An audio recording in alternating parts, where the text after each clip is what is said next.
ও আচ্ছা, দাজ্জাল কি মানুষ না জিন নাকি? দাজ্জাল কে? এটা ফেরেশতা নাকি জিন না মানুষ? কি এটাও একটা প্রশ্নের বিষয়। কিভাবে দেখুন, আল্লাহর নবী সাল্লাল্লাহু আলাইহি ওয়াসাল্লাম বলছেন নূহ আলাইহিস সালামের সময়ও নূহ আলাইহিস সালাম তার কওমকে দাজ্জাল সম্পর্কে সতর্ক করেছেন। তার মানে পৃথিবীর সূচনা থেকে সে পৃথিবীতে ছিল এবং সে বের হবে শেষ জামানায়, এবং বের হয়ে সে তার অনুসারীদেরকে নিয়ে বিশ্বটাকে শাসন করবে। তার মানে অনেক লম্বা একটা হায়াত সে পেয়েছে। কোন জাতি এত লম্বা হায়াত পায় বলেন তো? কোন জাতি, মানব জাতিকে এত লম্বা হায়াত পায়? এই একটা মিস্টেরিয়াস ক্যারেক্টার দাজ্জাল। সে কি? তারপরে দেখুন, নবী সাল্লাল্লাহু আলাইহি ওয়াসাল্লাম একটা হাদিসের মধ্যে বলেছেন যে তাকে ওই তামিম দারির ওই দ্বীপে বন্দী করে রাখা হয়েছে। আপনারা হাদিসে জানেন, দ্বীপে বন্দী থাকা অবস্থায় তাকে সাহাবীরা দেখেছেন অনেক বিশাল আকৃতিতে, ঠিক আছে?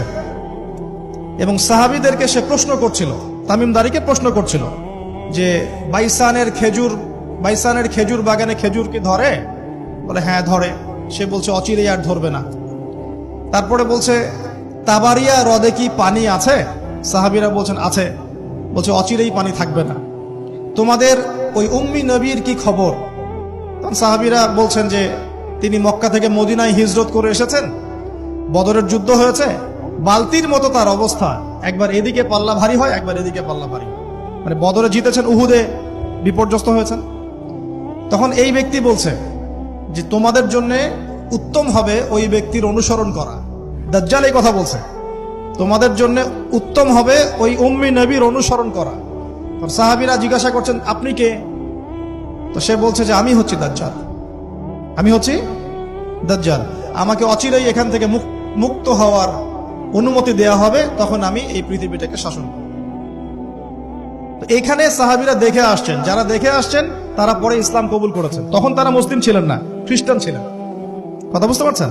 আর এখানে আমরা তাকে একটা বিশাল দেহি দেখলাম, শিকল দিয়ে বন্দী। আবার নবী সাল্লাল্লাহু আলাইহি ওয়াসাল্লাম একদিন মদিনার মধ্যে উমর রাদিয়াল্লাহু আনহুকে নিয়ে হাঁটছেন, সহিহ মুসলিমে আছে। খবর পাওয়া গেল যে মদিনায় একটা যুবক ছেলে আছে, ইহুদি মায়ের সন্তান একটা যুবক ছেলে, যার চুলগুলা কোকড়ানো, চোখটা একটু ফোলা, যার আলামত গুলা দাজ্জালের সাথে মিলে যাচ্ছে। তখন নবী সাল্লাল্লাহু আলাইহি ওয়াসাল্লাম ওমর ইবনুল খাত্তাবকে নিয়ে ওদের বাসায় গেলেন। দেখলেন খেজুর বাগানে সে বসে আছে, মনোযোগ দিন। এবার নবীজি গিয়ে বললেন যে তুমি কি দেখো? সেই ছেলেটা বলছে আমি আরশ দেখি। আরশ বোঝেন? সিংহাসন। কোথায় তোমার আরশ? সেই ছেলে বলছে পানির উপরে। কোথায়? পানির উপরে। নবীজি বলছেন তুমি তো তাহলে শয়তানকে দেখো। নবীজি বলছেন তুমি কি বিশ্বাস করো যে আমি শেষ নবী? সেই ছেলে বলছে আপনি কি বিশ্বাস করেন যে আমি নবী? কি বুঝতে পারছেন কথা আমার?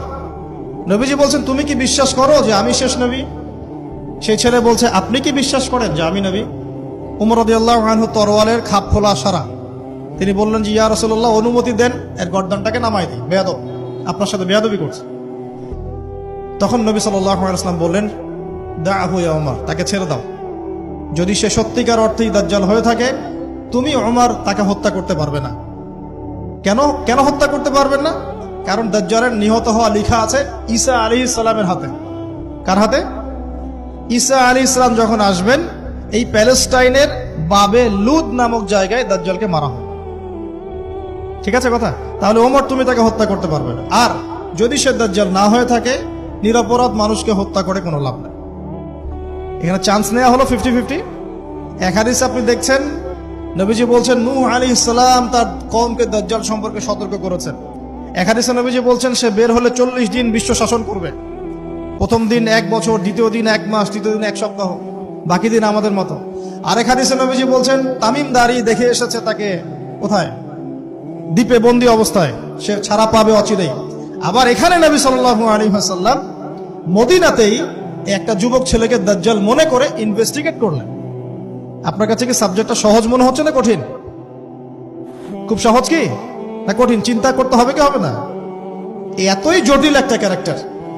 শুধু তাই না, নবীজি আরো বলছেন সে যখন বের হবে, 4টা জায়গার কথা পাওয়া যাচ্ছে হাদিসে, 4টা জায়গা কোত্থেকে বের হবে। এখানে কিন্তু নবীজি মদিনাতে তাকে খুঁজলেন, ইনভেস্টিগেট করলেন। আবার আরেকটা হাদিসে নবীজি বলেছেন সে যখন বের হবে সে জামানায় তখন মক্কায় ঢুকতে পারবে না, মদিনায় ঢুকতে পারবে না। আপনারা হাদিসটা জানেন না? আলেমরা তো জানেন। মক্কাতেও ঢুকতে পারবে না, মদিনাতেও ঢুকতে পারবে না। খোলা তরোয়াল নিয়ে ফেরেশতারা দাঁড়িয়ে থাকবে। আবার সেই নবী মুহাম্মদ সাল্লাল্লাহু আলাইহি ওয়াসাল্লাম মদিনাতে এই ছেলেটাকে দাজ্জাল ভাবছেন, ইনভেস্টিগেট করছেন। তার মানে তারা সতর্ক ছিলেন। এই ছেলের নাম ছিল ইবনে সাইয়্যিদ। কি নাম? ইবনে সাইয়্যিদ, নাম মনে রাখবেন। এও একটা বিস্ময়কর ক্যারেক্টার। আবার সেই নবী সাল্লাল্লাহু আলাইহি ওয়াসাল্লাম বলেছেন শেষ জামানাতে দাজ্জাল বের হবে খোরাসান থেকে। কোন জায়গা? খোরাসান। খোরাসান বলতে কোন জায়গা? এটা মূলত এর হার্ট হচ্ছে আফগানিস্তান, এর পাশে যে বেলুচিস্তান, এই যে উজবেকিস্তান, ইরানের কিছু অংশ, এই পুরো জায়গাটা, শুধু একটা দেশ না, পুরো জায়গাটা এর হার্ট হচ্ছে আফগানিস্তান। খোরাসান থেকে বের হবে। আরেক হাদিসে নবীজি বলছেন সে ইস্পাহান থেকে বের হবে। কোন জায়গা? ইস্পাহান এখন ইরানে। ভৌগোলিক বিষয়ে যখন তখন চেঞ্জ হয়ে যায়, হয় কি না? আগে কি ইরাক ইরান এরকম পার্ট ছিল? আগে কি এইভাবে এই 52টা দেশের ভাগ ছিল? লেবানন, জর্ডান, সৌদি আরব, ইরাক ইরান এরকম ভাগ ছিল না? এক অঞ্চল ছিল শাম, একটা হেজাজ, একটা নাজদ, এরকম আর কি ভাগ ছিল। তো এটা চেঞ্জ হয়।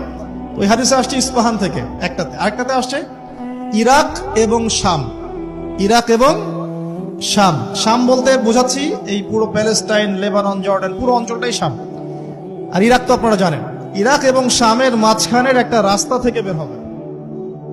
3টা জায়গা। আরেকটা 4 নাম্বার খাল্লা নামে একটা জায়গা থেকে সে বের হবে। আর এই খাল্লা আপনি গুগলে সার্চ দিয়ে পাবেন না। গুগলের সাথেও দাজ্জালের অনুসারীদের একটা সম্পর্ক আছে, আপনার ফেসবুকের সাথেও আছে, প্রযুক্তিগুলোর সাথেও আছে, নিউক্লিয়ার ওয়েপন্সের সাথেও আছে, বর্তমান ব্যাংকিং সিস্টেমের সাথেও আছে, এবং বর্তমান গ্লোবাল পলিটিক্যাল অ্যাফেয়ার্সের সাথেও দাজ্জালের অনুসারীদের সরাসরি সম্পৃক্ততা আছে। আমি বলি নাই দাজ্জালের সম্পৃক্ততা আছে, দাজ্জালের অনুসারীদের সরাসরি সম্পৃক্ততা আছে। এটা বোঝার জন্য আপনাকে সূরা কাহাফ পড়তে হবে। কেন সূরা কাহাফ? কারণ সূরা কাহাফ পড়লে আল্লাহ আপনার ভিতরের চোখ খুলে দিবেন ইনশাআল্লাহ। এখন আপনার ভিতরের চোখ বন্ধ। কেন বন্ধ? বিকজ আপনি প্রত্যেক জুমায় সূরা কাহাফ পড়ছেন না। যখন প্রত্যেক জুমায় সূরা কাহাফ অর্থ সহ পড়বেন বা অ্যাটলিস্ট তেলাওয়াত করবেন, দেখবেন ইনশাআল্লাহ আল্লাহ আপনার ভেতরের চোখ খুলে দিবেন। তা দাজ্জাল সাবজেক্টটা কি জটিল মনে হচ্ছে না সহজ মনে হচ্ছে? জটিল। এখন এত জটিলতে আমরা গেলাম না, আমরা সহজ জায়গায় থাকি। সহজ জায়গাটা হচ্ছে সে বিশ্বটাকে শাসন করবে, এবং ন্যায় বিচারের ভিত্তিতে শাসন করবে কি? উত্তর না, সে সারা বিশ্বে ফিতনার ফাসাদ সৃষ্টি করবে। যারা তাকে ফলো করবে সে তাদেরকে সমৃদ্ধি দিবে, যারা তাকে ফলো করবে না সে তাদেরকে দুর্ভিক্ষ দিবে। বলা হচ্ছে সে খোদা দাবি করবে, সে নিজেকে খোদা দাবি করবে, বলবে আমি মাসিহ। আমি কি? মাসিহ মানে ত্রাণকর্তা। তার মূল কাজটা তাহলে জুলুমের ভিত্তিতে সারা বিশ্বটাকে শাসন করা। এই তো, সে খোদা দাবি করবে। আপনি যদি মেনে নেন তাহলে তার জান্নাতে ঢুকবেন, যদি না মানেন তাহলে তার জাহান্নামে ঢুকবেন। তার জান্নাতে ঢোকা মানে হচ্ছে আসলে জাহান্নামে ঢোকা, আর তার জাহান্নামে ঢোকা মানে হচ্ছে আসলে জান্নাতে ঢোকা। যেমন একজন যুবক ছেলেকে সে পাবে রাস্তায়, যখন বের হবে ছেলেটাকে বলবে যে তুমি কি বিশ্বাস করো যে আমি আল্লাহ? সেই ছেলে বলবে যে না, আমি বিশ্বাস করি না। সেই ছেলেটাকে শুইয়ে দিয়ে করাত দিয়ে তাকে দুই ভাগ করবে। এটা হাদিসে আসছে। 2 ভাগ করে দেহের 2টা অংশ 2 দিকে ছুঁড়ে মারবে, এবং সে শক্তিশালী হবে, অনেক ফিজিক্যালি অনেক শক্তিশালী, অনুসারীদের দিক থেকে অনেক শক্তিশালী। পৃথিবীর সব নিয়ন্ত্রণ তার হাতে, ঠিক আছে? তার কাছে প্রযুক্তি, তার কাছে অনেক কিছু। মানে সবচেয়ে বড় ফিতনা, মানে সবচেয়ে বেশি শক্তিশালী, সবচেয়ে বড় মানে পাওয়ার, মিলিটারি পাওয়ার, সবচেয়ে বড় ইকোনমিক পাওয়ার, সবচেয়ে বড় মিলিটারি অ্যাফেয়ার্স, যা আছে সব। এর জন্য একটা যুবক ছেলেকে কেটে 2 পিস করে ফেলা কি এমন বিষয়? এখনই তো কত কি করা হচ্ছে, তাই না? আরে ভাই হচ্ছে তো, আমরা জানি তো। এই যে আমাদের প্যালেস্টাইনের একটা বাবাকে দেখলাম, যে ছেলের শুধু হাত আর পা নিয়ে কান্নাকাটি করছে, মাথা নাই, বডি খুঁজে পাওয়া যাচ্ছে না। তো এখনই তো অনেক কিছু করছে ওর অনুসারীরা। তো সে যখন বেরোবে একটা যুবককে 2 পিস করে ফেলা কোনো বিষয়? একদিক এদিকে ছুঁড়ে মারবে, আর একদিক ওইদিকে। এরপরে আবার জীবিত করবে তাকে, আবার জীবিত করবে, মানে তাকে আল্লাহ পাক এরকম কিছু ক্ষমতা দিবেন মানুষকে পরীক্ষা করার জন্য। জীবিত করার পরে বলবে, আমি তোমাকে মৃত্যু দেওয়ার পর জীবিত দিলাম, এখন কি জীবন দিলাম, এখন কি তুমি বিশ্বাস করো যে আমি আল্লাহ?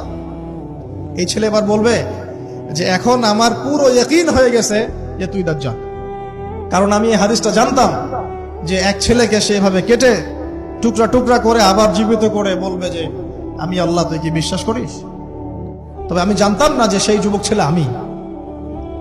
তো বলা হচ্ছে এই যুবক ছেলে অনেক বড় শাহাদাতের মর্যাদা পাবে। তার মানে বোঝাতে যাচ্ছে সে এত শক্তিশালী হবে যে সে যা ইচ্ছা তাই করতে পারবে, যা ইচ্ছা তাই। এখন কি আপনারা দেখছেন না যে গাজাতে যা ইচ্ছা তাই করা হচ্ছে? যা ইচ্ছা তাই। ইচ্ছা হলো আপনার ঘরটা ভেঙে দিলাম, ইচ্ছা হলো আপনার মেয়েকে তুলে নিয়ে আসলাম, ইচ্ছা হলো আপনার ছেলেটাকে নিয়ে কারাগারে রেখে দিলাম, ইচ্ছা হলো রিমান্ডে নিয়ে নিলাম, ইচ্ছা হলো আপনার জমিটা দখল করে ফেললাম, ইচ্ছা হলো আকাশ থেকে একটা বোম ফেলে আপনার বাচ্চাকে হত্যা করে ফেললাম। যা ইচ্ছা তাই, যা ইচ্ছা তাই, কেউ কিছু বলার নাই। সবাই মিলে আমরা হয়তো এরকম ওয়াজ মাহফিলে 2-4টা কথা বলে রাগ ঝাড়তে পারি, আপনি একটু সাহস দেখালে মিছিল করতে পারেন, সেমিনার সিম্পোজিয়াম করতে পারেন, আরো বড় শক্তি থাকলে রাষ্ট্রীয় পর্যায়ে পর্যন্ত চাপ প্রয়োগ করতে পারেন, আরো যদি ইমানদার রাষ্ট্র হয় সে জাতিসংঘে গিয়ে একটা প্রতিবাদ করতে পারে। এই তো, এতটুকুই তো। সবগুলো মুসলিম রাষ্ট্র মিলে একসাথে হয়ে কি ওর বিরুদ্ধে যুদ্ধ করতে পারছে? সবগুলো মুসলিম রাষ্ট্র দরকার নাই, অ্যাটলিস্ট 2টা 4টা 5টা 10টা মুসলিম রাষ্ট্র কি একত্রিত হয়ে ওর বিরুদ্ধে যুদ্ধ করতে পারছে? তাহলে যা ইচ্ছা তাই সে করছে না। এবং এত মানবতা বিরোধী অপরাধ করার পরেও বড় বড় পশ্চিমা country, specially United state of America এসে বলে দিবে যে আমি আমার মিত্রর পাশে আছি, যা ইচ্ছা তাই করুক, আমি ওর পাশে আছি। এবং কথাগুলো তারা খুব ঠান্ডা মাথায় বলে, আমাদের মতো ওই যে পলিটিক্যাল চিল্লা ফেল্লা করে কথা বলে। আমরা ওয়াজ মাহফিলে যে একদম চিল্লা চিল্লি করে গলা ফাটায় ফেলে দিই একদম, হ্যাঁ, মানুষের আবেগ বুঝে ওয়াজ করি, মানুষের আবেগ বুঝে ওয়াজ করি। জোরে জোরে বললে মানুষ জোরে জোরে ঠিক বলবে, আমার ভিউ বাড়বে। আদতে এগুলো কথা বলার আদব না, এগুলো কিন্তু কথা বলার আদব নয়। এখন বিষয়টা দেখুন, ঠান্ডা মাথায় বলে দিবে আমরা আমাদের মিত্রের পাশে আছি, তাহলে ও যা ইচ্ছা তাই করছে না? একটা ছোট রাষ্ট্র যদি যা ইচ্ছা তাই করতে পারে, দাজ্জাল করতে পারবে না? তাই মনে হয়? এখন সে এভাবে বিশ্বটাকে শাসন করবে। আপনি যদি মেনে নেন তাহলে আপনি সমৃদ্ধি পাবেন, না মানলে আপনাকে দুর্ভিক্ষ দিয়ে দিবে। একটা কওমের পাশ দিয়ে যাবে, বলবে তোমরা কি বিশ্বাস করো যে আমি আল্লাহ? বলবে হ্যাঁ বিশ্বাস করি। ব্যাস, এদেরকে সমৃদ্ধি, সোনা দানা হীরা জহরত যত খাজানা খনি আছে দিয়ে দিবে। একটা কওমের পাশ দিয়ে যাবে, বিশ্বাস করো আমি আল্লাহ, সে বলবে না আমরা বিশ্বাস করি না, তার ইমানদার। ওদের উপর বৃষ্টি বন্ধ হয়ে যাবে, দুর্ভিক্ষ। এখন দুর্ভিক্ষ, বৃষ্টি বন্ধ হওয়া ইত্যাদির অনেক ব্যাখ্যাও আছে। মূল কথাটা আসেন, সে যদি বিশ্বটাকে শাসন করতে চায় তার অনুসারীর দরকার আছে কি নাই? আছে না নাই? আচ্ছা, এবার একটু ভালো করে বোঝেন। মনে করেন আপনার নাম হচ্ছে আমাদের আব্দুল্লাহ ভাই, মনে করেন, বা আব্দুর রহমান, ঠিক আছে? আব্দুর রহমান ভাই আমাদের মনে করেন যে বিশ্বটাকে শাসন করতে চায়। তাহলে ভাই আপনি বলেন তো, এই বিশ্বের অর্থনীতি আপনার নিয়ন্ত্রণ করতে হবে কিনা? হবে না? হবে না? না নিয়ন্ত্রণ করে কি আপনি বিশ্ব শাসন করতে পারবেন? আচ্ছা, আপনাকে বিশ্বের এই পুরো গ্লোবাল অ্যাফেয়ার্স, পলিটিক্যাল অ্যাফেয়ার্স গুলো নিয়ন্ত্রণ করতে হবে কিনা? হবে কি হবে না? আচ্ছা, আপনাকে বিশ্বের মিডিয়াগুলো নিয়ন্ত্রণে রাখতে হবে কিনা? হবে কিনা? আপনাকে বিশ্বের বড় বড় অস্ত্রশস্ত্রগুলো নিজের করে মজুত করতে হবে কিনা? বিশ্বের সবচেয়ে দামি বিষয়গুলো যেমন অয়েল, গোল্ড, সিলভার, পেট্রোডলার, এগুলো আপনার নিয়ন্ত্রণে থাকতে হবে কিনা? থাকতে হবে। আচ্ছা, বিশ্বের অর্থনীতি থেকে শুরু করে, রাজনীতি থেকে শুরু করে, সমরনীতি থেকে শুরু করে, মিডিয়া, প্রযুক্তি এগুলো আপনার নখদর্পণে থাকতে হবে কিনা? তার মানে দাজ্জাল যদি বিশ্ব শাসন করতে চায় তাকে এই প্রত্যেকটা বিষয়কে নিয়ন্ত্রণ করতে হবেই। এখন আমার প্রশ্ন, সে কাদেরকে নিয়ে বিশ্ব শাসন করবে? উত্তরটা হাদিস থেকে নিয়ে নেবেন। নবী সাল্লাল্লাহু আলাইহি ওয়াসাল্লাম বলেছেন, সে ইহুদিদেরকে নিয়ে বিশ্ব শাসন করবে। মুসলমানদেরকে নিয়ে না, বৌদ্ধদেরকে নিয়ে না, খ্রিস্টানদেরকে নিয়ে না, অন্য কাউকে নিয়ে না। কাদেরকে নিয়ে? এমনকি ইস্পাহান যে শহরটার কথা এসেছে, ওই জায়গাটার থেকেও 70,000 ইহুদি তার সাথে যোগ দিবে। কত হাজার? আরো যোগ দিবে এক শ্রেণীর মেয়ে। এক শ্রেণীর মেয়ের কথা আসছে, যাদেরকে আপনি ঘরে রাখতে পারবেন না, তাদের বাবা, ভাই, স্বামী মিলেও ঘরে বেঁধে রাখতে পারবে না, ছুটে ওর সাথে যোগ দিবে। এক শ্রেণী হচ্ছে ইহুদিরা, এক শ্রেণী এরকম মেয়েরা, আরেক শ্রেণী হচ্ছে কিছু মুনাফিক, কিছু মুনাফিক যার অন্তরে সামান্য পরিমাণ নেফাকিও থাকবে, সেও শেষে ওর সাথে গিয়ে যোগ দেবে। মূল যোগ দিবে কারা তাহলে? মূল বাহিনীটা কাদেরকে নিয়ে গঠিত বলেন? আচ্ছা, এখন আপনি আমাদেরকে বলেন, এবার আমার দিকে তাকান, ফোকাস করেন, এখান থেকে আমরা আস্তে আস্তে আস্তে আস্তে একটা কনক্লুশনে আসবো। দাজ্জালের ক্যারেক্টার বুঝেছেন, ওর ফাংশনটা কি সেটাও বুঝেছেন, কাদেরকে নিয়ে বিশ্ব শাসন করবে সেটাও জানলেন। এখন একটু লক্ষ্য করে দেখেন, আপনাকে আমি 2000 বছরের ইতিহাস এই 20 মিনিটে বলে শেষ করে দেব। কত হাজার বছর? 2000 বছর। ইহুদি কারা? ইহুদি আর বনু ইসরাইল কি এক? উত্তর না। ভালো করে কথাগুলো শোনেন, এগুলো বই পড়তে অনেক সময় লাগবে আপনার, এবং ঘাটাঘাটি করতে অনেক সময় লাগবে, খুব অল্প সময় বুঝে নেন। ইহুদি বনু ইসরাইল এক নয়। বনু ইসরাইল কাদেরকে বলা হয়? ইব্রাহিম আলাইহিস সালামের ছেলে, এক ছেলের নাম ইসমাইল, এক ছেলের নাম ইসহাক। ঠিক আছে? ইসমাইল আলাইহিস সালাম থাকেন মক্কায়, সেখানে তাকে কেন্দ্র করে একটা সভ্যতা। এই বংশে সর্বশেষ নবী মুহাম্মদ সাল্লাল্লাহু আলাইহি ওয়াসাল্লামের জন্ম। তার মানে আমরা বনু ইসমাইল। আমরা কারা? বনু ইসমাইল। আমরা মুহাম্মদ সাল্লাল্লাহু আলাইহি ওয়াসাল্লামের কওম, উম্মাহ। আর এইদিকে আরেক ছেলের নাম হচ্ছে ইসহাক, যিনি থাকেন ওই শামে, ওই প্যালেস্টাইনে, ওই জেরুজালেমে, ওই জায়গা, ওটা শাম। ঠিক আছে? এবং ওখানে তিনি তার বংশ বিস্তার হচ্ছে। তার ছেলের নাম হলো ইয়াকুব। কি নাম? ইয়াকুব আলাইহিস সালামের আরেক নাম হলো ইসরাইল। ইয়াকুব আলাইহিস সালামের আরেক নাম কি? ইসরাইল। এবং তার সন্তানদেরকে বলা হয় বনু ইসরাইল। তার সন্তান অনেক। এই সন্তানদের মধ্যে একজনের নাম ইউসুফ। ঠিক আছে? তারপরে আসছে পরে ইউনুস। এই বনু ইসরাইলের মধ্যেই দাউদ, মূসা, সুলাইমান, ঈসা ইবনে মারিয়াম। বলা হয় 1,24,000 নবী রাসূলের মধ্যে বেশিরভাগই এখানে এসেছে। তাহলে বনু ইসরাইল বলা হচ্ছে এই কওমটাকে। তা ওদের নাম বনু ইসরাইল থেকে ইহুদি হলো কখন? যখন তারা ঈসা আলাইহিস সালামকে স্বীকার করলো না তখন। ঈসা আলাইহিস সালাম কি তাদের মধ্যে আসেন নাই? সেই ঈসা আলাইহিস সালামকে যখন তারা অস্বীকার করলো, তখন তাদের নাম আল্লাহ পাক এই বনু ইসরাইল থেকে পরিবর্তন করে হাদু দিয়েছেন কোরআনে। কুল ইয়া আইয়ুহাল্লাযীনা হাদু ইন যাআমতুম আন্নাকুম আউলিয়াউ লিল্লাহি মিন দুনিন নাস ফাতামান্নাউল মাউত। আছে না কোরআনে? অনেক জায়গা আছে। আল্লাহ পাক তখন তাদেরকে আর বনু ইসরাইল বলছেন না, বলছেন ইয়াহুদ। কি বলছেন? এই যে নাম আসলো ইহুদি। তো বনু ইসরাইল এবং ইহুদি এক নয়। বনু ইসরাইলরা ভালো ছিল এবং তারা ওই সময়কার মুসলিম ছিল। যখন তারা আল্লাহ পাকের আনুগত্য করেছিল, আল্লাহ পাক তাদেরকে সমৃদ্ধি দিয়েছিলেন, ঠিক আমাদের মতোই। আর যখন তারা আল্লাহ পাকের আনুগত্য করে নাই, পথভ্রষ্ট হয়ে যায়, আল্লাহ পাক তাদেরকে শাস্তি দিয়েছে। এক পর্যায়ে তারা যখন নবীদেরকে হত্যা করা শুরু করেছিল, অনেক নবীকে হত্যাও করেছে। যেমন জাকারিয়া আলাইহিস সালামকে তারা হত্যা করেছে, ইয়াহইয়া আলাইহিস সালামকে হত্যা করেছে। সূরা ইয়াসিন পড়ে দেখেন, ওখানে একই দিনে 3 জন নবীকে হত্যা করা হয়েছে। পড়ে দেখেন। তো মূল কথা হচ্ছে, নাম চেঞ্জ হলো কখন? যখন তারা সত্য থেকে পথভ্রষ্ট হয়ে গেল, ঈসা আলাইহিস সালামকে তারা অস্বীকার করলো, তখন আর বনু ইসরাইল নয়, ইয়াহুদ। এখন তাদের মধ্যে একজন অন্যতম নবী ছিলেন দাউদ আলাইহিস সালাম। কি নাম বলেন? নাম মুখস্থ করেন। তাদের নাম কি? আচ্ছা, দাউদ আলাইহিস সালাম ছোট, তখন 14-15 বছর বয়স হবে। আল্লাহ পাক মূসা আলাইহিস সালামকে বলেছিলেন, তুমি তোমার সম্প্রদায়কে নিয়ে এই জেরুজালেমে যুদ্ধ করবে। কাকে বলেছেন? মূসা আলাইহিস সালামকে। তুমি মূসা আলাইহিস সালাম তোমার সম্প্রদায়কে নিয়ে এই জেরুজালেমে গিয়ে যুদ্ধ করো।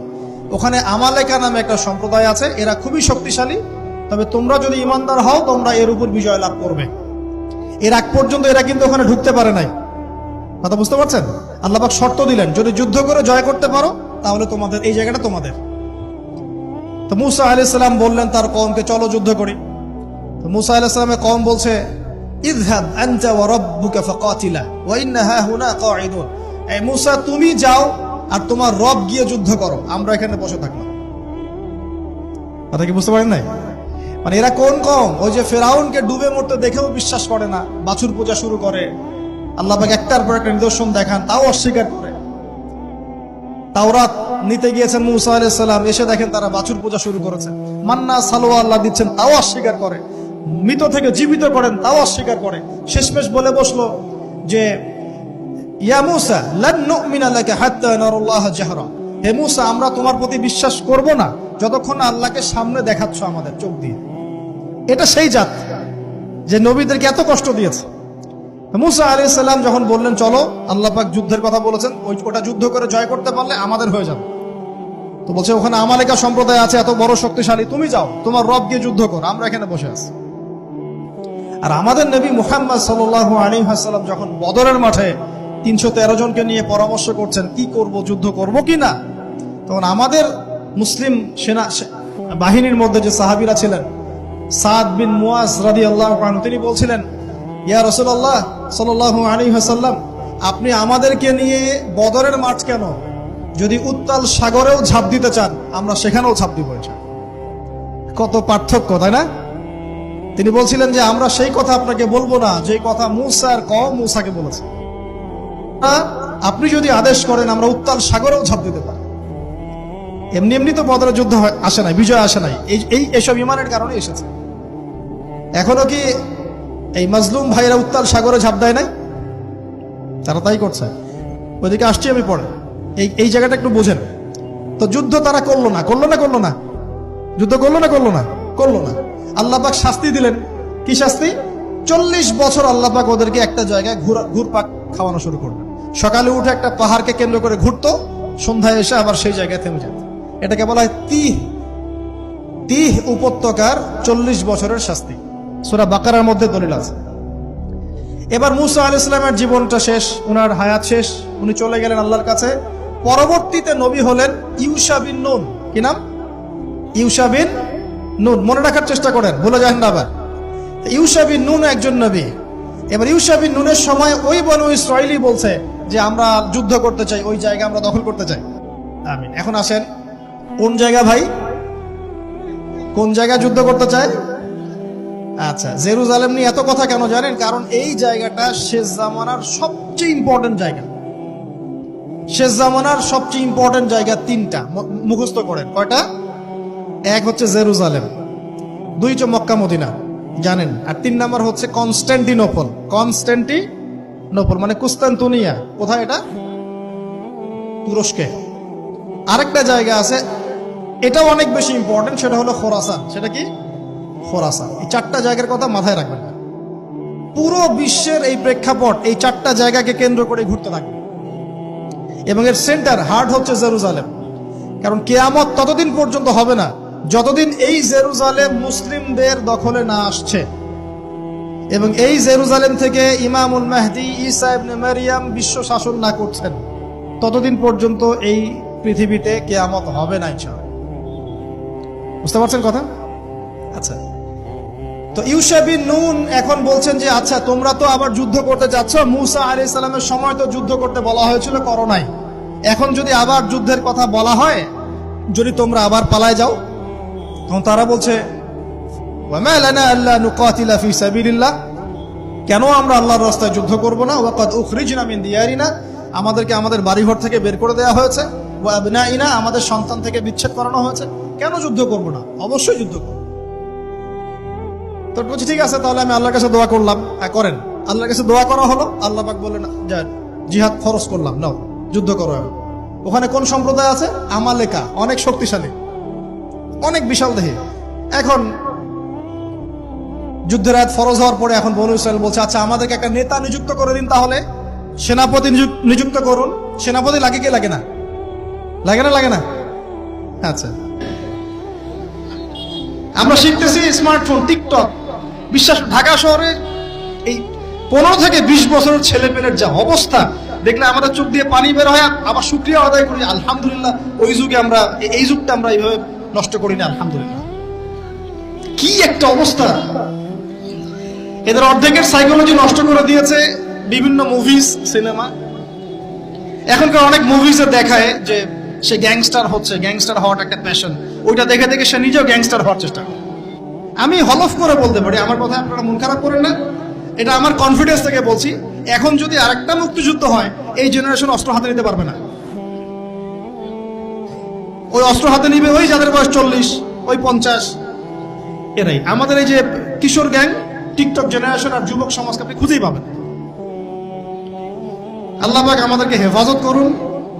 আর এটার জন্য ভাই, আমাদের যাদের দাড়ি পেকে গেছে আমরা দায়ী সমানভাবে। কারণ আপনি নিজের ফিকির করেছেন, আপনার সন্তানের ফিকির কোথায়? আপনার ছেলে সারা রাত পর্ন দেখে, আপনার মেয়ে সারাদিন ছেলেদের সাথে কথা বলে, আপনার মেয়ে ছেলে যে ডেট করতেছে এখানে ওইখানে, জেনা করতেছে, মদ খাচ্ছে, গাড়ি নিয়ে ধুমসে ড্রাইভ করতেছে মেয়েকে নিয়ে। আপনি মনে করতেছেন বাচ্চা ছোট আছে, বড় হলে ঠিক হয়ে যাবে। সুবহানাল্লাহ। আপনি বাচ্চাকে পড়াচ্ছেন না, কোরআন শেখাচ্ছেন না, হাদিস শেখাচ্ছেন না। জেনারেল লাইনে যে পড়াচ্ছেন, জেনারেল লাইনে পড়াশোনা করার পরে সে হচ্ছেটা কি? কি শিখলো? স্যারকে দেখলে থাপ্পড় মারে। এখনকার ছেলেপেলে অনেকে স্যারকে সম্মান করে না। স্যার নকল ধরে ফেলেছে, স্যারকে এক থাপ্পড় দিল। গুন্ডামি শিখেছে, গুন্ডামি। আদব, সবর, নীতি নৈতিকতা এগুলো নাই, তো উঠে যাচ্ছে দিন দিন। আমি আসলে ওয়াজ করবো কি নিয়ে? দাজ্জাল তো অনেক বড় ইস্যু। সত্যি কথা বলতে, দেখেন আমরাও স্কুলে পড়েছি, কলেজে পড়েছি, কিন্তু আমরা তো বেয়াদব ছিলাম। বেয়াদবি এক জিনিস আর দুষ্টামি এক জিনিস। আমরা দুষ্ট ছিলাম, খুব দুষ্ট ছিলাম, দুরন্ত। খেলাধুলা পছন্দ করতাম, দুরন্ত, দুষ্টামি করতাম। স্যারদের সাথে আমাদের একটা ফ্রেন্ডলি সম্পর্ক ছিল, বন্ধুর মতো। কিন্তু আমরা কখনো বেয়াদবি করি না। এখন দেখবেন ওয়াজে আলেমদের সামনে গিয়ে বেয়াদবি করতেছে। ওলামায়ে কেরামের সামনে যে একটু মানে ভদ্রভাবে কিছু কথা বলে, মাসালা জিজ্ঞাসা করে, ওখানেও গিয়ে বেয়াদবি করতে, কথা বলাই জানে না কিভাবে কথা বলতে হয়। আল্লাহর ওয়াস্তে ভাই, আকীদার, আমলের, এই যে আখলাকের সংশোধন করেন, না হলে আমাদের সামনে মহা বিপর্যয় অপেক্ষা করছে। আল্লাহ পাক আমাদের সবাইকে কথাগুলো বোঝার তৌফিক দান করুন, বলি আমিন। অনেক লম্বা হয়ে যাবে, ওদিকে যাচ্ছি না, মূল জায়গা থেকে একটু শেষ করে দেব। আপনারা অনেকক্ষণ ধরে অপেক্ষা করছেন, একটু খেয়াল করেন। তাহলে ইউশা বিন নুনের কাছে এখন এরা বলছে নেতা দাও, নেতা। তো ইউশা বিন নুন বলছে ঠিক আছে, আমি দোয়া করলাম। আল্লাহ পাক তালুতকে নেতা বানালেন। কাকে? তালুত। এখন বনু ইসরাইল বলছে ওর নেতৃত্ব আমরা মানি না। কেন মানো না? যে ওর তো টাকা পয়সা নাই, ওর তো স্ট্যাটাস নাই। যে আমাদের কাছে নেতৃত্বের মানদণ্ড যেগুলা, আমরা টাকা পয়সা দেখে নেতা মানি না। আপনার টাকা নেই, আপনি নেতা হতে আসছেন কেন? আপনার স্ট্যাটাস নাই, আসছেন কেন? ও বনু ইসরাইল একই কথা বলছে, ওর তো টাকা নাই, স্ট্যাটাস নাই, নেতা হবে কেন? তখন আল্লাহ পাক বলছেন যে ওয়াজাদাহু বাসতাতান ফিল ইলমি ওয়াল জিসম। আল্লাহ পাক তো তালুতকে দুটো কোয়ালিটি দিয়েছেন। আল্লাহ পাক তাকে শারীরিক শক্তি দিয়েছিলেন এবং জ্ঞান দিয়েছেন, প্রজ্ঞা এবং জ্ঞান দিয়েছেন। তার নেতৃত্বের মানদণ্ড কয়টা এখানে পেলেন? দুটা। শারীরিক শক্তি থাকতে হবে ঠিকঠাক, ফিজিক্যালি স্ট্রং না হলে তো সে ডিল করতে পারবে না। আর মেধা থাকতে হবে, জ্ঞান। তা আসলে কি এই দুইটা এখন নেতৃত্বের মানদণ্ড? সুবহানাল্লাহ। অদ্ভুত সিস্টেম বিশ্ববাসীকে দেওয়া হয়েছে। বিশ্ববাসীকে একটা অদ্ভুত সিস্টেম দেওয়া হয়েছে। একজন মেজর, একজন কর্নেল, একজন বিসিএস ক্যাডার মানুষ এমন একজন মানুষকে স্যালুট করে যে মানুষটা অক্ষর জ্ঞান নাই, নামও স্বাক্ষর করতে পারে না, এবং সে বিভিন্ন জায়গায় দুর্নীতি করে আসছে, টাকা পয়সা লুটপাট করে আসছে। একজন বিসিএস ক্যাডার এবং একজন আর্মি অফিসার, একজন জেনারেল, একজন মেজর তাকে স্যালুট করতেছে। কি সিস্টেম! অথচ তার চাইতে এই ব্যক্তি নেতৃত্ব পাওয়ার অনেক বেশি যোগ্য। জ্ঞান তার আছে এবং শারীরিক শক্তি তার আছে, তার প্রশিক্ষণ আছে, সবকিছু তার মধ্যে আছে। কি সিস্টেম বিশ্ববাসীকে দেওয়া হয়েছে! সুবহানাল্লাহ। আমি ফিলোসফিও পড়েছি অনেকদিন। অ্যারিস্টটল এবং প্লেটোদের যুগে এটাকে বলা হতো দি কমিউনিটি অফ ফুলস। একটা পড়ে দেখবেন, স্যার সলিমুল্লাহর লেখা অনেকগুলো বই আছে, এর মধ্যে পড়ে দেখবেন। মানে অজ্ঞতার একটা যুগ, অজ্ঞতার শাসন, অজ্ঞতার কমিউনিটি। বাদ দেন, এখানে ইউশা বিন নুন নেতৃত্ব দিলেন কাকে? তালুতকে। ওরা বললো মানি না। তো আল্লাহ পাক মনোনয়ন করেছেন, এখন না মানলে তোমরা আযাব ভোগ করবা। তারপরে তারা মেনে নিল, এবার যুদ্ধে যাচ্ছে। ওই জেরুজালেম মুক্ত করতে যাচ্ছে। যেই জেরুজালেম এখন তারা মুক্ত করতে চাচ্ছে, ওই জেরুজালেম তালুতের বাহিনী মুক্ত করতে যাচ্ছে। বলেন তো তালুত এবং বনু ইসরাইল তখন ভালো না খারাপ? ভালো না খারাপ? তারা কি মুসলিম না মুসলিম? তারা তখন মুসলিম না মুসলিম? মুসলিম। তারা তখন ইউসা বিন নুনের উম্মত, তার আগে ছিল মুসা আলাইহিস সালামের উম্মত। এবার তালুত বললেন যে আল্লাহ পাক তোমাদেরকে পরীক্ষা করবেন, সামনে নদী আছে, এই নদীর পানি পান করতে পারবে না, যদি পান করো তাহলে তোমাদের নাম কাটা, তোমরা আর যুদ্ধে অংশগ্রহণ করতে পারবে না। ফামান শারিবা ফালাইসা মিন্নি, যে ব্যক্তি এখান থেকে পানি পান করবে সে আমার অন্তর্ভুক্ত না। ওয়ামান লাম ইয়াতআমহু ফাইন্নাহু মিন্নি, যে ব্যক্তি এখান থেকে পানি পান করবে না সে আমার সাথে যুদ্ধে যেতে পারবে। ইল্লা বিগুরফাতিন বিয়াদি, মানে এক অঞ্জলি পানি শুধু পানি পান করতে পারবে, এক অঞ্জলি পানি, এতটুকু, বেশি না। ফাশারিবু ইল্লা কলিলাম মিনহুম, আল্লাহ পাক বলেন ওদের বেশিরভাগই পানি পান করলো, অল্প কিছু বাদ দিয়ে। অল্প কিছু সংখ্যা তাফসীরে এসেছে 313 জন বাদ দিয়ে, 313 জন বাদ দিয়ে, 313 যে বদরে, এখানেও। তো এবার এই 313 জনকে নিয়ে তালুত এগিয়ে গেল, গিয়ে দেখলো বিশাল বাহিনী, বাপরে বাপ, একদম আমালেকা সম্প্রদায়ের। সেখানে নেতৃত্ব দিচ্ছে ওদের সেনাপতি, তার নাম জালুত। কি নাম? জালুত। এবং এই জালুতের বাহিনী দেখে মুসলিম বাহিনী বলছে যে লা তাকাতা লানা বিজালুতি ওয়া জুনুদি, এই জালুতের বাহিনীর সাথে পেরে ওঠার ক্ষমতা তো আমাদের এখন হবে না। কিন্তু যারা ভেবেছিল যে আল্লাহর সাথে সাক্ষাৎ করতে হবে, যাদের ঈমান দৃঢ় ছিল, তারা বলেছিল কাম মিন ফিআতিন কলিলাতিন গালাবাত ফিআতান কাসীরাতান বিইذنিল্লাহ, তোমরা ভয় পেও না, আল্লাহর হুকুমে বহু ছোট ছোট দল বড় বড় দলের উপর বিজয় লাভ করেছে। এটা তারা বলে একটা দোয়া করলো, এই দোয়াটাও শিখে নেবেন। তারা একটা দোয়া করলো, তারা বললো রব্বানা আফরিগ আলাইনা সাবরান ওয়া সাব্বিত আকদামানা ওয়ানসুরনা আলাল কওমিল কাফিরিন। আর আল্লাহ পাক বলেন ফাহাজামু বিইذনিল্লাহ, আল্লাহ পাকের হুকুমে তারা এই মাত্র 313 জন নিয়েই জালুতের বিশাল বাহিনীকে পরাজিত করে। বুঝতে পারছেন? এবং এই বাহিনীতে দাউদ আলাইহিস সালামও ছিলেন, তখন তিনি ছোট। এই জালুতকে হত্যা করেছে দাউদ আলাইহিস সালাম। হ্যাঁ, ওয়াকাতালা দাউদ জালুত, দাউদ আলাইহিস সালাম জালুতকে হত্যা করলেন। কিভাবে হত্যা করলেন সেটা আসছে, যে গুলতি দিয়ে গুলতি নিক্ষেপ করেছিল দাউদ আলাইহিস সালাম, আর তার চোখে গিয়ে লাগে জালুতের, এতেই জালুত মারা যায়। তো এখন মূল কথাটা হচ্ছে, দেখুন এই বনু ইসরাইল এই যুদ্ধে জয়লাভ করে এই বাইতুল মুকাদ্দাস বা জেরুজালেম জয় করলো। এই যে তারা প্রথমবার এখানে ঢুকলো, এর আগ পর্যন্ত কিন্তু ঢুকতে পারে না। এবার আল্লাহ পাক তাদেরকে বললেন তোমরা এখানে যদি আমার আদেশগুলো মেনে চলো, এই জায়গা তোমাদেরই, তোমরা এখানে থাকবে, কিন্তু যদি তোমরা আদেশ না মানো, আমার বিরুদ্ধাচরণ করো, তোমাদেরকে এখান থেকে বের করে দেব। আর আল্লাহ পাক এটা বলেও দিলেন লা তুফসিদুন্না ফিল আরদি মাররাতাইন, তোমরা কিন্তু দুইবার সীমা লঙ্ঘন করবা, আমি কিন্তু সতর্ক করছি তোমাদেরকে। কয়বার? দুইবার। এবার দাউদ আলাইহিস সালামের সময় তারা খুব সুন্দর ছিল, একদম রুলিং স্টেট। বলা হয় যে দাউদ আলাইহিস সালামের সময় তারা ওই জেরুজালেম থেকে বিশ্বকে শাসন করেছে। ঠিক আছে? দাউদ আলাইহিস সালামের পরে আসলো তার ছেলে সুলাইমান, নাম কি? সুলাইমান আলাইহিস সালাম। এই সময় আরো সমৃদ্ধি লাভ করলো, এত সমৃদ্ধি যে বাতাসের উপর নিয়ন্ত্রণ। জিনরা ডুবুরির কাজ করে পাথর এনে দেয়, জিনরা ডুবুরির কাজ করে মণিমুক্তা এনে দেয়। জিনদেরকে দিয়ে এই যে বাইতুল মুকাদ্দাস তিনি নির্মাণ করালেন আবার, তাই না? এই যে বাইতুল মুকাদ্দাসের কথা বলছে। তারপরে বাতাসকে যদি বলেন এখান থেকে আমাকে নিয়ে যাও, 1 মাসের পথ এক বেলায় চলে যাচ্ছে। পিঁপড়া হাঁটছে, সুলাইমান আলাইহিস সালাম পিঁপড়ার ভাষা বোঝেন, পাখির ভাষা বোঝেন, তারা তেলাওয়াত করেন, মাছ এসে তেলাওয়াত শুনে। মানে এমন একটা সভ্যতা, এই সভ্যতা পৃথিবীতে আসেনি কখনো। এবং আপনি যতই সায়েন্স এন্ড টেকনোলজির কথা বলেন না কেন, এই লেভেলে আপনি যেতে পারবেন না, কখনো পারবেন না। কারণ সুলাইমান আলাইহিস সালাম একটা দোয়াও করেছিলেন, রব্বি হাবলি মুলকান, আল্লাহ আমাকে এমন রাজত্ব দান করো, লা ইয়ামবাগি লি আহাদ, যেমন রাজত্ব আপনি কাউকে দেন নাই কখনো। পৃথিবীর ইতিহাসে সুলাইমান আলাইহিস সালামের মতো রুলিং স্টেট কোনোদিনও ছিল না, আসবেও না।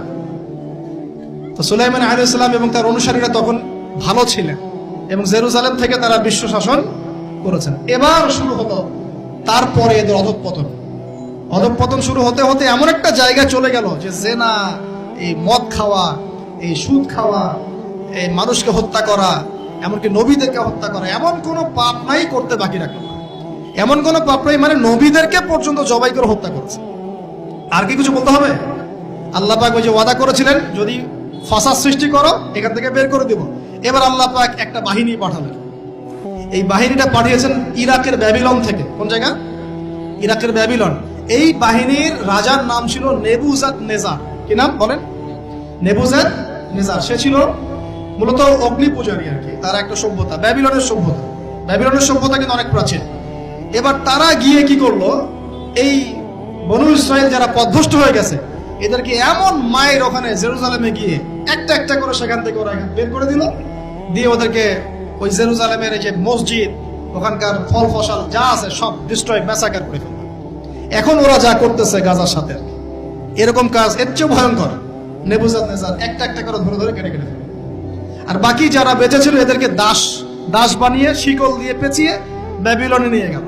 তাহলে দেখেন, রুলিং স্টেট থেকে বনু ইসরাইল চলে আসলো এখন কোথায়? ব্যাবিলনে, দাসত্বের শৃঙ্খল। আর তাদের ওই ফকর থাকলো শেষ। কারণ আল্লাহ ওয়াদা করেছিলেন ভালো থাকলে ভালো থাকবা, খারাপ করলে খারাপ। যেমন আল্লাহ পাক আমাদের সাথে ওয়াদা করেছেন না, উম্মতে মুহাম্মাদি যদি আমার আনুগত্য করো, মুহাম্মদ সাল্লাল্লাহু আলাইহি ওয়াসাল্লামের আনুগত্য করো, তোমরাই বিশ্বের নেতৃত্ব দিবে। আর যদি না করো, ওই যে তোমাদের উপর কাফেরদেরকে চাপাই দেবে, তাই না? এখন এরকমই আল্লাহ পাকের সুন্নাত একদম সেম। ইতিহাস খালি ঘুরছে আর ঘুরছে, কখনো ওদের পাল্লায় কখনো আমাদের পাল্লায়। বিশ্বের ইতিহাসটা একদম প্যারালাল, খেয়াল করে দেখবেন।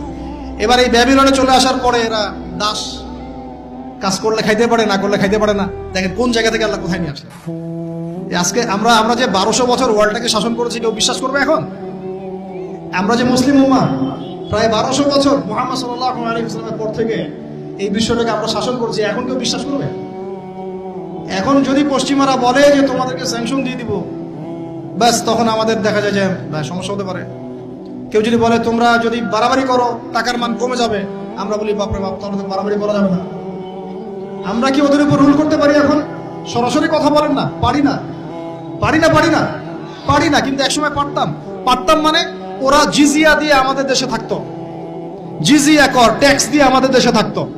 মুসলিম উম্মার যখন একটা ইউনাইটেড গ্লোবাল খিলাফা ছিল তখনকার কথা বলছি।